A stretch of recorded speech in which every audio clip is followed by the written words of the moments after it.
Welcome, welcome, welcome. It's nice to see our sanctuary so full and to see all ages, both young and new to this earth, and those of us who are more experienced. My name is Laura Keith King, and I use the pronouns she and her. Please take a moment to silence all of your mobile devices. And now we'd like some music for centering from Mike Kilmer. And company. And company.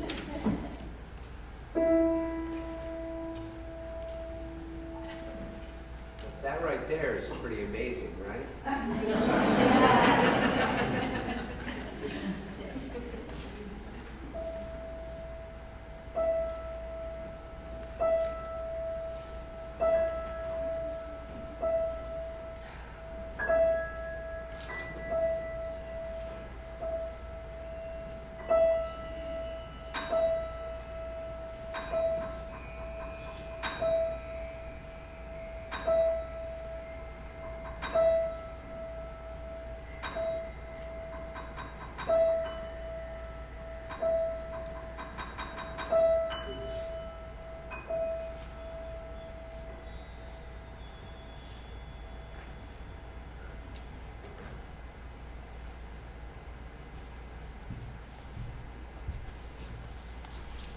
Thank you. Now we will light our chalice. We all emerge, these are words by Eric Williams. We all emerge from, dwell within, are transformed by, and called back to love. And now our opening words, Misty by Rosemary Watola Tromer. And sometimes, when I move at the edge of a greatness, a lake, a sea, or a mountainside, its insignificance thrills me, and the largest of my sadness, dwindles smaller than the space between grains of sand. And in that moment, knowing my place, comes a love so enormous. I can love anyone, even myself.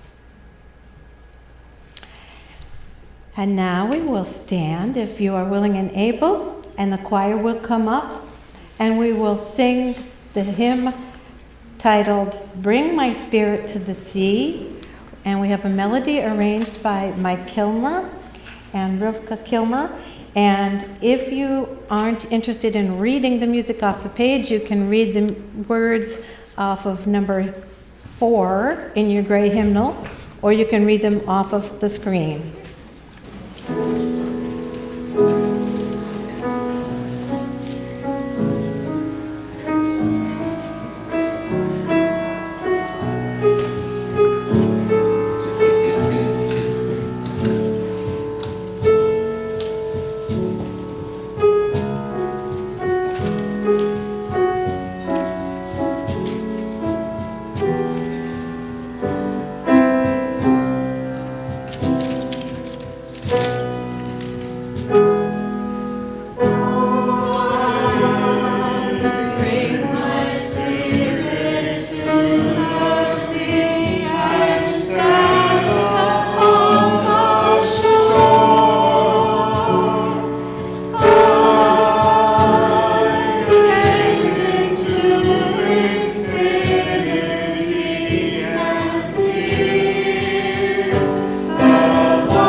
standing, we're going to recite our covenant.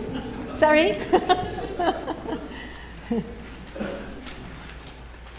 Love is the spirit of this church, and service its law.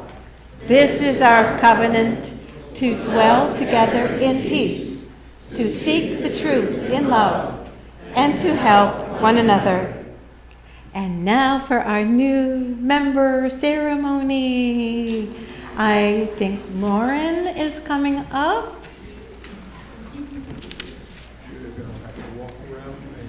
Don't worry, no rush.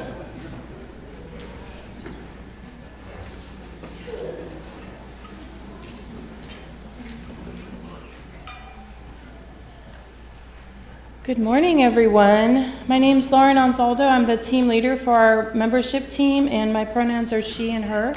And we're going to be welcoming some new members into Covenant with us this morning. I think we have a slide for that.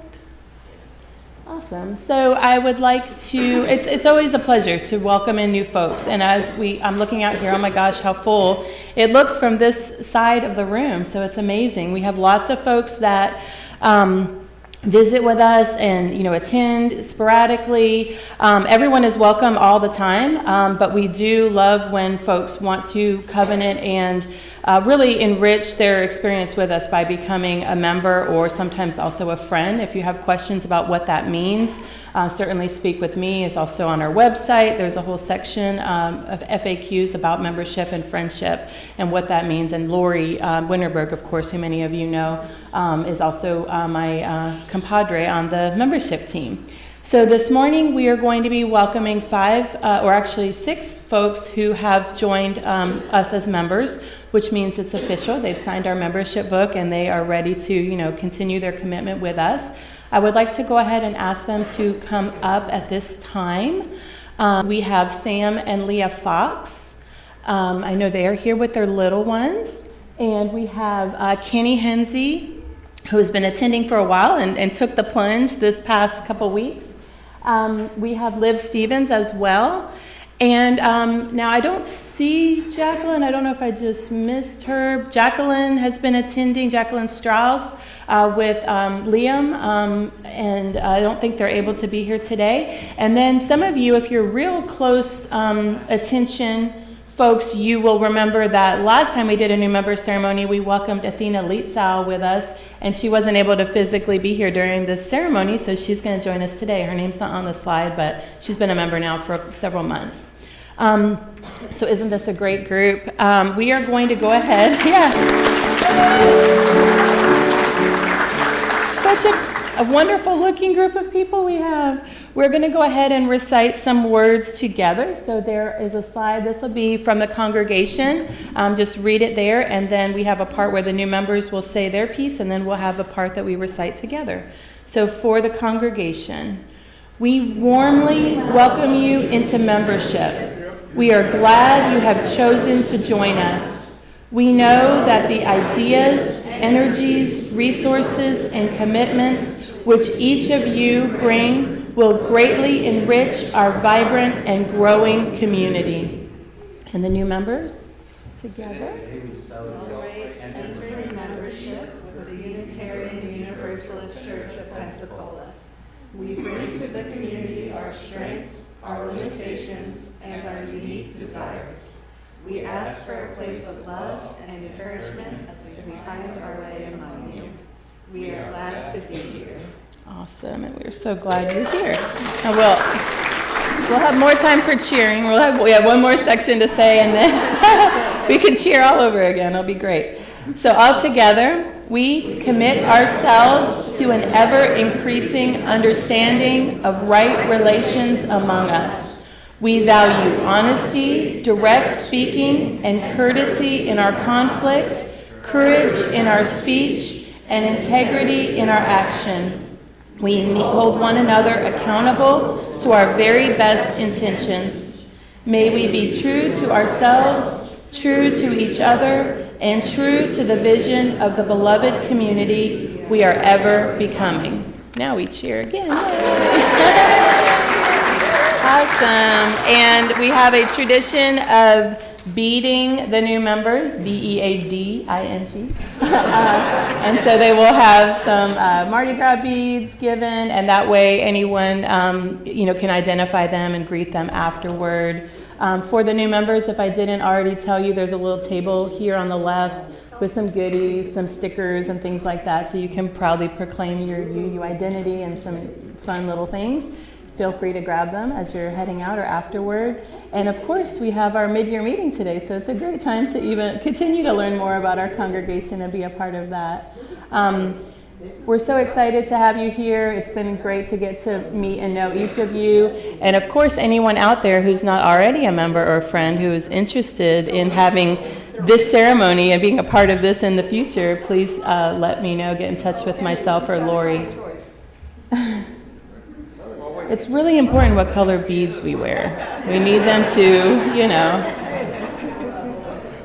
they have to resonate with our spirit.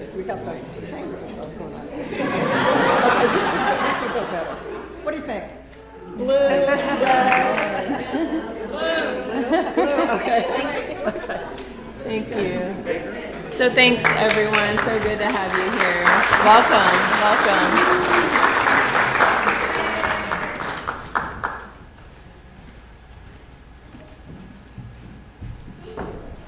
Thank you, Lauren, and again, welcome to our new members. And please see any of us old members if you want to know what's involved with membership. And now we will sing the children out to their classrooms. Go now in peace, go now in peace, take the spirit of God surround you everywhere you may go. And this is the time during our weekly service where we ask you to open your wallets, because this church is supported by nothing other than ourselves. So please, we do have many members who give automatically through their bank accounts. So if you see some of us not giving today, it's not that we don't give. We just don't carry a lot of cash around. So our greeters will come around with baskets, and while that is going on, you're going to hear Orpheus by Sarah Bareilles.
Good morning. My name is Claire Helton. My pronouns are she and her, and I am so honored to have the privilege of speaking today. So the Soul Matters theme for the month of January is Liberating Love. And in order to talk about that, I want to begin by rereading the poem that we heard earlier in the service. The poem is titled Misty, and it's written by Rosemary Watola Traumer. So we can put it on the screen. And sometimes, when I move at the edge of a greatness, a lake or a sea or a mountainside, my insignificance thrills me, and the largest of my sadnesses dwindles, smaller than the space between grains of sand. And in that moment, knowing my place, comes a love so enormous, I can love anyone, even myself. So this poem has been floating around the edges of my consciousness for months now. You know how it is when you see something shared on social media, first by one person and then another, people in seemingly different spheres of your life. It's like it's been asking for my attention. And so I'm grateful that I had this theme of liberating love to speak on today to give me a focused opportunity to spend some time with it. At first glance, I don't know that I would read this poem and immediately think liberation. But I promise if we spend some time with it, we're going to get there. So it's likely that as we read the poem and named those experiences in nature, coming close to a lake or a sea or a mountainside, you were able to call on memories of your own, experiences in nature where the vastness of it all has taken your breath away. There's a reason that so many of the oldest religious expressions in the world are based in connections with nature. Can we do the next slide? For me, it has always been the water. So growing up here in Pensacola, I became desensitized to the beauty and depth and vastness of it. I took it for granted. Then I served 7 years in the landlocked wasteland of Central Texas, and all of a sudden I had a different perspective on things. Now that I have moved back home near the water, I've noticed that it's like a physical compulsion.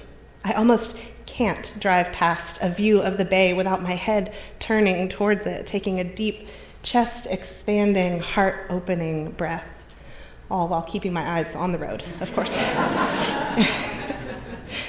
And I think that the thing about the water that grounds me is not just the beauty of it, although there is not much that beats the way the light dances on the waves on a clear day, or that perfect shade of teal that you only find in the Gulf. But it's not just the beauty, it's the part that we can't see. What draws me in is the depth of it, the way that the water calls my mind and my heart to embrace the notion that there is more below that surface than I could ever even begin to comprehend. It's the mystery of it. I think this is why this poem speaks to me in this particular season. Because as a hospice chaplain, I deal with the reality of the deep and great unknown on a daily basis. In working with people who are close to either their own death or the death of someone they love, I've begun to learn what it is to regularly touch the reality of transcendence, of that which is larger than us, including the reality of life with a capital L, life which is larger than our own lives or the lives of those we love, even larger than the life of our species or this planet that sustains us. And sometimes, not always, but sometimes, for the ones who are open to it, touching that reality brings a sense of liberation, of release, of peace with what is, and clarity about what it is that needs doing here and now. And I think the gift that we receive when we have the opportunity to touch that transcendence, whether it's through time spent in nature or contemplating mortality or any number of other experiences, the gift is the shift in perspective. So in the words of the poem, we can know our place. We can recognize our own insignificance in the face of a reality more vast than we could think or imagine. And the poem uses the word thrill. My insignificance thrills me, which might have been jarring for some of us, as insignificance isn't the kind of thrilling state we often strive for. And it calls to mind for me one of the most practical and catchy wisdom teachings I've encountered in the last several years, which I came across, of all places, on TikTok. I know, I'm sorry, I'm not sorry. It's a song called Important. It's written by a singer-songwriter who I gather is also a stand-up comedian.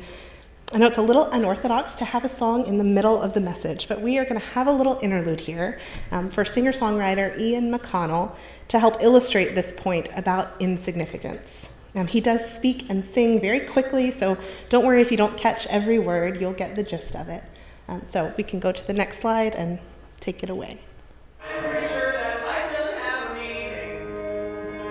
And if there's a God, then he doesn't look like me. And I'm just a member of the current apex species. There will be another when the humans go extinct. We've only been around 200,000 years and lurking.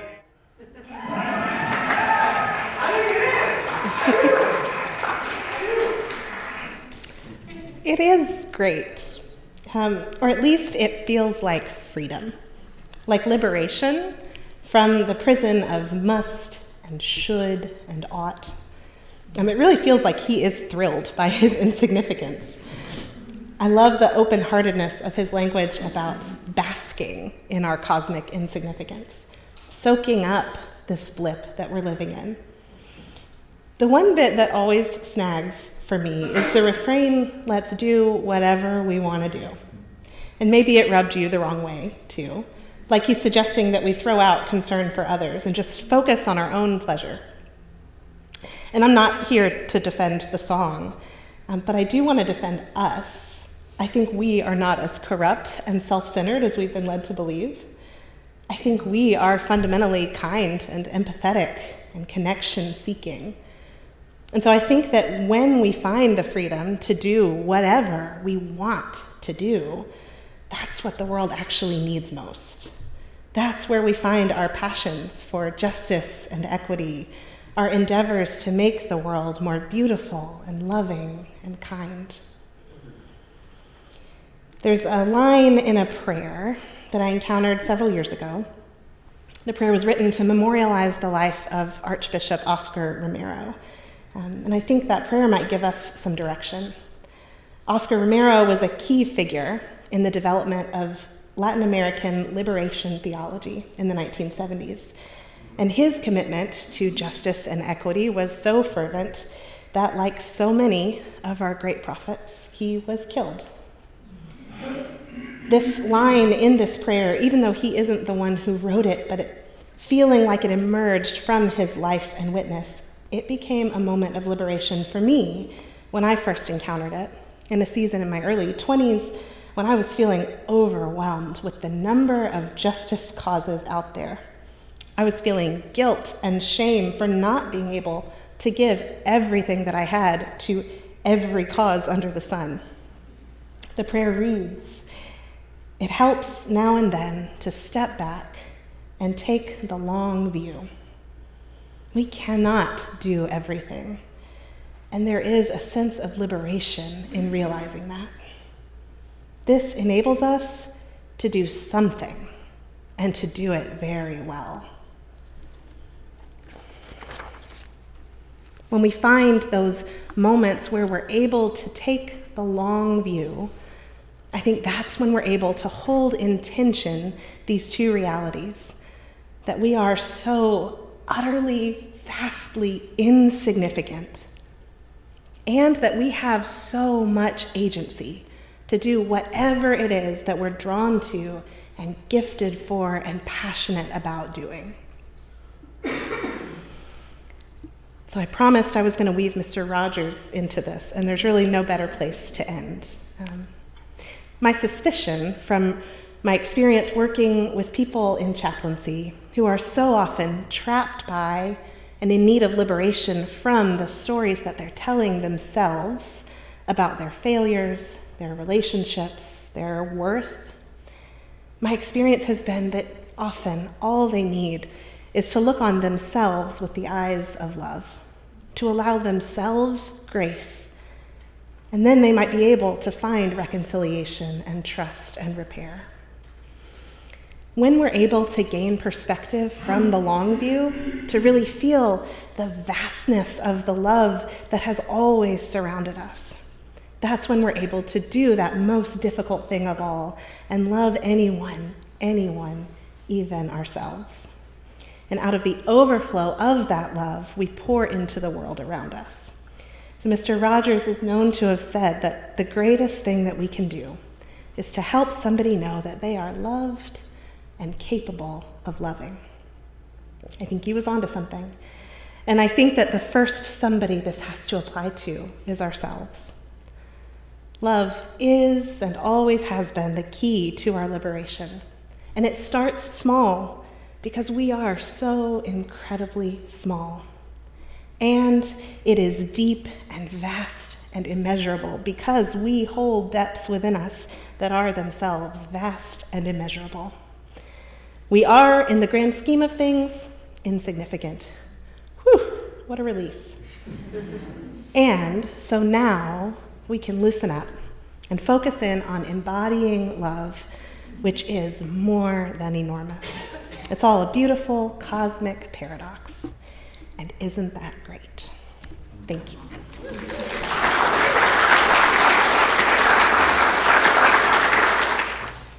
Thank you, Claire. What a beautiful message. And now for our closing hymn. If you are willing and able, the choir will come up. We are going to sing hymn number 6, Just As Long As I Have Breath. And I know you know this one. And Joe is going to tell us when we say yes, and we're going to say yes to love.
Our closing words, and please stay for lunch and our meeting.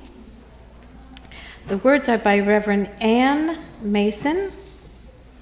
If you have found stillness, create a deep well in your own life to protect and preserve it.